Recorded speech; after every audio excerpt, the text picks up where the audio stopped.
महाराष्ट्र में गाय को राजमाता का दर्जा दिए जाने पर नाना पटोले बोले बड़े पैमाने पर कत्लखाने। महाराष्ट्र में होने वाले विधानसभा चुनाव से पहले एकनाथ शिंदे के नेतृत्व वाली सरकार ने बड़ा फैसला लिया है। महाराष्ट्र सरकार ने गाय को राजमाता का दर्जा दिया है। राज्य सरकार ने सोमवार को इस संबंध में एक आदेश भी जारी किया। इस पर लगातार प्रतिक्रिया आ रही है। महाराष्ट्र कांग्रेस अध्यक्ष नाना पटोले ने कहा कि आज राज्य सरकार ने गाय को राजमाता घोषित किया है। मैं इस कदम का स्वागत करता हूं। साथ ही नाना पटोले ने महाराष्ट्र और केंद्र सरकार पर भी हमला बोला। उन्होंने आरोप लगाते हुए कहा कि जब से नरेंद्र मोदी की सरकार आई है तब से गौमांस निर्यात करने में देश नंबर 1 हुआ है। महाराष्ट्र में भी बड़े पैमाने पर कत्लखाने खोले गए, इसकी परमिशन सरकार ने दी है। गौरतलब है कि सोमवार को कैबिनेट बैठक में एकनाथ शिंदे सरकार ने गाय को राजमाता का दर्जा देने का फैसला लिया। सरकार की ओर से जारी आदेश के मुताबिक प्राचीन काल से गाय ने इंसान के दैनिक जीवन में महत्वपूर्ण भूमिका निभाई है। वैदिक काल से गायों के धार्मिक, वैज्ञानिक और आर्थिक महत्व को देखते हुए उन्हें कामधेनु के रूप में संबोधित किया जाता है। राज्य के कुछ हिस्सों में देसी गायें पाई जाती हैं। इसमें लाल कंधारी, देवनी, खिल्लार, डांगी और गवलाऊ नस्ल की गायें शामिल हैं। आदेश के अनुसार हालांकि देसी गायों की संख्या दिन प्रतिदिन कम होती जा रही है। कृषि में देसी गायों के गोबर और मूत्र के महत्व को देखते हुए इनकी संख्या में गिरावट चिंता का विषय है। इसमें कहा गया कि किसानों को देसी गायों को पालने के लिए प्रेरित करने को सरकार ने यह फैसला किया है।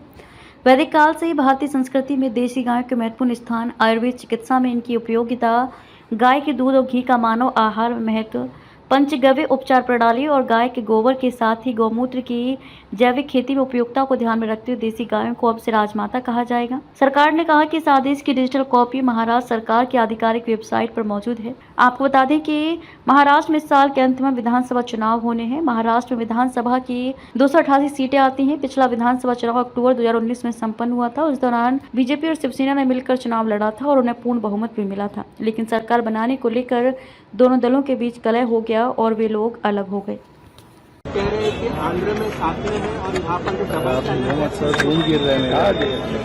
महाराष्ट्र सरकार ने आज गौ माता को राज्य माता का दर्जा दिया है। उसका मैं स्वागत ही करता हूं, क्योंकि मैं किसान हूं और किसान नाते से गौ माता हमारी माता ही है। लेकिन चुनाव को मद्देनजर रखकर ये ऐसा निर्णय सरकार ने लिया है, तो इनमें दिखाने के दांत और खाने के दांत अलग लगते हैं। जब से नरेंद्र मोदी की सरकार देश में आई तब से अगर अपना देश एक नंबर में कहाँ आया होगा दुनिया में, तो गौ मांस निर्यात करने में हमारा देश एक नंबर हुआ है। महाराष्ट्र में भी बड़े पैमाने में कत्लखाने खोले गए, उसकी परमिशन सरकार ने दी है। केंद्र सरकार का धोरण जो गो मांस निर्यात करने का है वो भी बड़े पैमाने में है। तो चुनाव में इस तरह की बात, अभी एक कैबिनेट उनका बचा है, उसके बाद में उनको कैबिनेट भी नहीं ले सकेंगे। तो ऐसे जाते समय में ये निर्णय लेते हैं तो उसमें वास्तविकता होना चाहिए, उसमें राजनीति नहीं होना चाहिए। ये भूमिका कांग्रेस पार्टी की है।